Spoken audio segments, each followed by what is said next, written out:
আসসালামু আলাইকুম। সংবাদে আপনাদের সবাইকে স্বাগতম জানাচ্ছি আমি নুসরাত।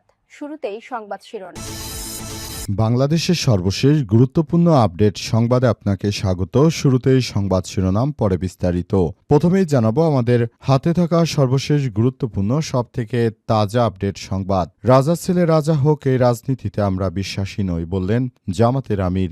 দেশের অন্যতম প্রধান ইসলামিক রাজনৈতিক দল বাংলাদেশ জামাত ইসলামের আমির ডক্টর শফিকুর রহমান বলেছেন, রাজার ছেলে রাজা হোক, এই রাজনীতিতে আমরা বিশ্বাসী নই। আমরা মনে করি এদেশে যদি একজন কৃষকের ছেলেও আসে যিনি আমাদের দল করবেন এবং তিনি যদি যোগ্য হন, তিনি একসময় প্রধানমন্ত্রী হতে পারবেন। কয়েকটি রাজনৈতিক দল রয়েছে বাংলাদেশে, যিনি প্রধানমন্ত্রী তার ছেলে পরবর্তীতে প্রধানমন্ত্রী, কিন্তু বাংলাদেশ জামাত ইসলামে আমার ছেলে আগামীতে কখনোই প্রধানমন্ত্রী হতে পারবে না। পরবর্তীতে জামাত ইসলামের প্রধানমন্ত্রী হবে আমার পরবর্তী যে নেতা রয়েছেন তিনি। এরপর জানাবো, যশোরে তারেক রহমান বললেন, আইডি হ্যাক নিয়ে মিথ্যাবাদীরা জনগণের বন্ধু হতে পারে না। বিএনপি চেয়ারম্যান তারেক রহমান বলেছেন, জামাত ইসলামের আমিরের যে আইডি হ্যাক হয়েছে সেটি নাকি মিথ্যা। তারা কখনোই জনগণের বন্ধু হতে পারবে না। এদিকে নির্বাচন ঘিরে আবারও লাশের রাজনীতি শুরু করেছে বিএনপি, বললেন নাহিদ ইসলাম। আসন্ন ত্রয়োদশ জাতীয় সংসদ নির্বাচন ঘিরে আবারও সহিংসতা, ভয়ভীতি ছড়ানোর অভিযোগ তুলেছে 11 দলীয় জোটের প্রার্থী এবং জাতীয় নাগরিক পার্টি এনসিপির আহ্বায়ক নাহিদ ইসলাম। তিনি বলেছেন, প্রতিদ্বন্দ্বীরা মানুষ হত্যা করে লাশের উপর দাঁড়িয়ে রাজনীতি করতে চায়, তাদেরকে এবার জনগণ বয়কট করবে। এবারে জানাবো, নির্বাচনে মোতায়েন করা হচ্ছে 1 লক্ষ সেনা সদস্য, বললেন স্বরাষ্ট্র উপদেষ্টা। নির্বাচনে আইন শৃঙ্খলা নিয়ন্ত্রণের জন্য 1 লক্ষ সেনা সদস্য মোতায়েন করা হবে বলে জানিয়েছেন স্বরাষ্ট্র উপদেষ্টা লেফটেন্যান্ট জেনারেল জাহাঙ্গীর আলম চৌধুরী। তিনি বলেছেন, আগামীর জাতীয় সংসদ নির্বাচন সুষ্ঠু সুন্দর করতে আমরা এই ধরনের পদক্ষেপ গ্রহণ করেছি। নির্বাচনটা সুষ্ঠু সুন্দর করার মধ্য দিয়ে আমরা বাংলাদেশটাকে সুন্দরভাবে গড়ে তুলতে চাই। আগামীর বাংলাদেশ হবে ন্যায় ইনসাফের বাংলাদেশ এবং এ বাংলাদেশে আর কেউ যেন কোনো ধরনের রাহাজানি ও সন্ত্রাসী কর্মকাণ্ড করতে না পারে, সেজন্য আমাদের এই অগ্রযাত্রা চলবে বলে জানিয়েছেন তিনি। এবং সর্বশেষ জানাবো, শিশু নির্যাতন স্ত্রীসহ বিমানের এমডি শফিকুর কারাগারে। 11 বছরের এক শিশু গৃহকর্মীকে নির্যাতন করা হচ্ছে, তার হাতে পায়ে ছ্যাঁক দেওয়া হয়েছে। পাশাপাশি বিভিন্ন সময় তাকে নানাভাবে হ্যারাসমেন্ট করছিলেন বিমানের এমডি এবং তার পরিবারের সদস্যরা। অবশেষে উক্ত শিশুকে উদ্ধার করা হয়েছে এবং যে ধরনের কর্মকাণ্ড চলছিল সেই ধরনের কর্মকাণ্ডকে আবার পরিচালনা করার জন্য যারা এই কাজগুলো করছিল তাদের বিরুদ্ধে ব্যবস্থা গ্রহণ করা হচ্ছে। প্রিয় দর্শক, এতক্ষণ শুনছিলেন সংবাদ শিরোনাম, এবারে বিস্তারিত। তবে তার আগে বন্ধুরা অনুরোধ থাকবে, এই সংবাদটিতে একটি লাইক দিন। এই চ্যানেলে আপনি নতুন হয়ে থাকলে আমাদের সংবাদটি দেখতে দেখতে চ্যানেলটি সাবস্ক্রাইব করে রাখুন। কমেন্ট করে বন্ধুরা আপনার মূল্যবান মতামত জানিয়ে দিন আপনি বিশ্বের কোন দেশ থেকে বা বাংলাদেশের কোন স্থান থেকে আমাদের সংবাদটি দেখছেন এবং শুনছেন। আর বন্ধুরা, গাজা যুদ্ধে আপনি যদি নিরীহ ফিলিস্তিনিদের ভালোবেসে থাকেন, কমেন্টে ইয়েস লিখে পুরো বিশ্বকে জানিয়ে দিন। এবারে বিস্তারিত। আর আগামী জাতীয় সংসদ নির্বাচনে আপনি কোন দলকে সমর্থন করেন কমেন্ট করে জানিয়ে দিন। আপনার পছন্দের প্রতীকটির নাম লিখে আমাদেরকে জানাতে পারেন বন্ধুরা। এবারে বিস্তারিত। রাজা ছেলে রাজা হবে, এই রাজনীতিতে আমরা বিশ্বাসী নই, বললেন জামাতের আমির।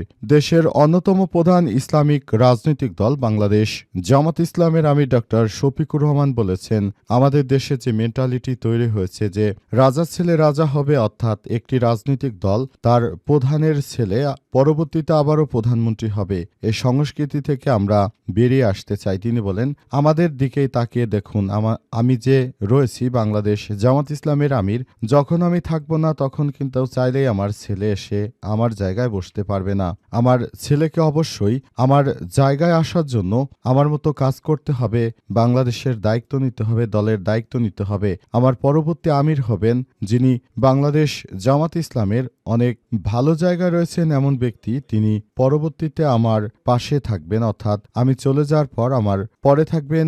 এই জামাত ইসলাম থেকে যাকে ভালো মনে করা হবে তিনি আগামীতে সেই পজিশনে থাকবেন। কিন্তু দেখা যাচ্ছে যে অনেক জায়গায় অনেক রাজনৈতিক দল অমুকের ছেলে, তার মৃত্যুর পর তমুকের মেয়ে, এভাবে বাংলাদেশে যে সংস্কৃতি তৈরি হয়েছে সেই সংস্কৃতি থেকে আমরা বেরিয়ে আসতে চাই বলে জানিয়েছেন বাংলাদেশ জামাত ইসলামের আমির ডাক্তার শফিকুর রহমান। সেজন্য তিনি আরও জানিয়েছেন যে নতুন বাংলাদেশ গড়ে তোলার মধ্য দিয়ে আমরা বাংলাদেশে যে কালচার সৃষ্টি হয়েছে এই কালচার থেকে আমরা বেরিয়ে আসতে চাই এবং আমরা এই বিষয়গুলোকে সেদিকেই নিয়ে যাচ্ছি। কেউ যদি মনে করে যে রাজা ছেলে শুধু রাজা হবে, এটি কিন্তু বাংলাদেশ জামাত ইসলামের পক্ষে সম্ভব নয়। বাংলাদেশ জামাত ইসলামে যারা যদি একজন কৃষকের ছেলেও আসে, তিনি যদি দলের হয়ে ভালো কাজ করেন, তিনিও আগামীতে প্রধানমন্ত্রী হতে পারবেন। অর্থাৎ আমাদের রাজনৈতিক দলটি কোনো পরিবারকেন্দ্রিক দল নয় বলে জানিয়েছেন বাংলাদেশ জামাত ইসলামের আমির ডাক্তার শফিকুর রহমান। তিনি বলেন, আমরা যেভাবে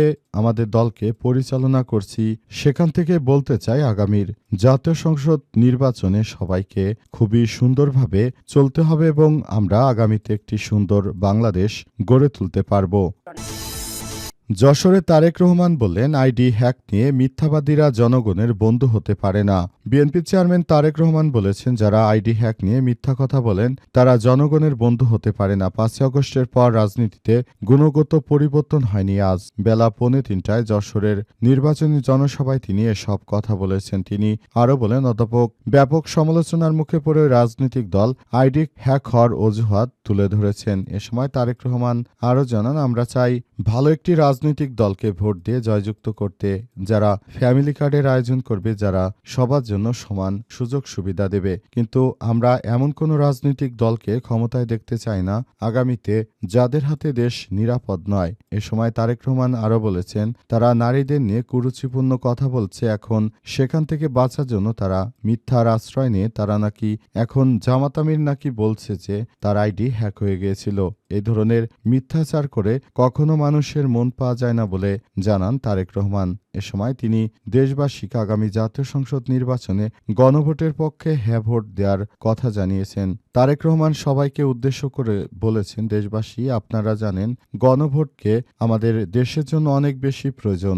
আপনারা সবাই গণভোটে হ্যাঁ ভোটকে জয়যুক্ত করুন এবং নতুন বাংলাদেশ গড়ে তোলার জন্য আপনারা আরও বেশি দায়িত্বশীল ভূমিকা পালন করুন এবং বাংলাদেশটাকে একটা সুষ্ঠু সুন্দর জায়গায় নিয়ে যাওয়ার জন্য আপনাদের যে প্রত্যাশা ছিল সেই প্রত্যাশা অনুযায়ী কাজ করতে হবে বলে জানিয়েছেন তিনি। নতুন বাংলাদেশ গড়ে তোলার মধ্য দিয়ে বাংলাদেশটাকে সুন্দরভাবে সাজিয়ে গুছিয়ে নিতে হবে, এমন একটি বাংলাদেশে আমাদের প্রত্যাশা ছিল বলে জানান বিএনপি চেয়ারম্যান তারেক রহমান এবং নতুন বাংলাদেশের শুভেচ্ছা জানিয়েছেন। তিনি বলেন, আমরা ক্ষমতায় গেলে আপনাদের সবার অধিকারী আমরা যথাযথভাবে দেব এবং আপনাদেরকে একটি ভালো বাংলাদেশ উপহার দেওয়ার চেষ্টা করব।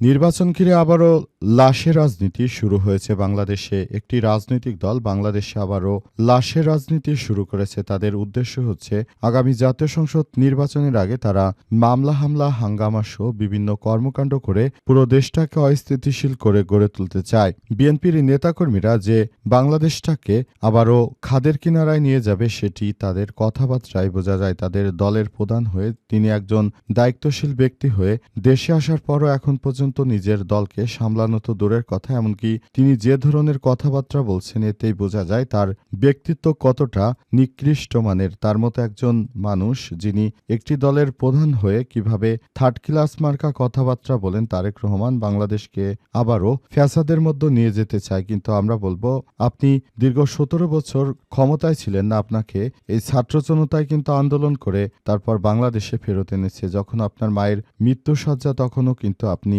দেশে আসতে পারেননি। এখন দেশে আসার পর আমাদের 11 দলীয় জোটের শেরপুরে জামাত ইসলামের সেক্রেটারিকে হত্যা করল আপনার লোক, আপনি কোনো কিছুই করতে পারেননি। এছাড়া আপনার নির্দেশে বিভিন্ন জায়গায় মানুষকে হত্যা করা হচ্ছে। নাসিরউদ্দিন পাটোয়ারির উপর হামলা করা হচ্ছে আপনার নির্দেশে। আপনার মতো ব্যক্তির দ্বারা বাংলাদেশের মানুষ কখনোই উপকৃত হবে না। তাই আগামীর সুন্দর বাংলাদেশ গড়ে তোলার জন্য বাংলাদেশ জামাত ইসলামের যে জোট রয়েছে সেই জোটের প্রার্থীদেরকে ভোট দেওয়ার জন্য আহ্বান জানিয়েছেন তিনি। নাহিদ ইসলাম আরও বলেছেন, আগামীর বাংলাদেশ হবে সুষ্ঠু, সুন্দর ও ন্যায়নীতির বাংলাদেশ। এই বাংলাদেশটাকে আমরা নতুনভাবে সাজাতে চাই এবং সেটাই আমাদের প্রত্যাশা বলে জানিয়েছেন। এবং আগামীর বাংলাদেশ হবে ন্যায়, ইনসাফ ভিত্তিক ও সাম্যের বাংলাদেশ বলে জানিয়েছেন নাহিদ ইসলাম। নির্বাচনে মোতায়েন করা হচ্ছে 1 লাখ সেনা সদস্য, বরিশালে স্বরাষ্ট্র উপদেষ্টা। বরিশালে স্বরাষ্ট্র উপদেষ্টা লেফটেন্যান্ট জেনারেল জাহাঙ্গীর আলম চৌধুরী জানিয়েছেন, এবার জাতীয় সংসদ নির্বাচনকে সুষ্ঠু, সুন্দরভাবে গড়ে তোলার জন্য আমাদের যে অগ্রযাত্রা ছিল সেই অগ্রযাত্রা অব্যাহত রয়েছে। আমরা চাই নতুন বাংলাদেশ গড়ে তোলার জন্য, সেজন্য আমরা কাজ করছি।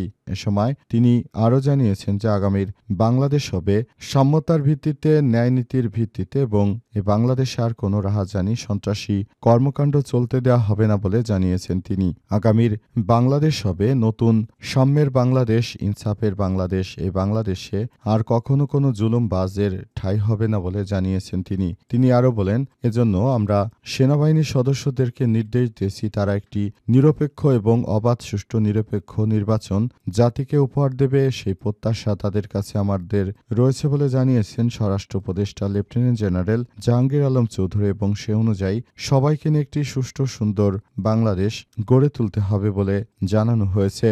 অন্তর্বর্তীকালীন সরকারের প্রধান উপদেষ্টা প্রফেসর ডক্টর মোহাম্মদ ইউনূসের সরকার নতুন করে বাংলাদেশটাকে সুন্দরভাবে গড়ে তোলার মধ্য দিয়ে তিনি বাংলাদেশটাকে আবার একটি ভালো অবস্থানে নিয়ে যেতে চান।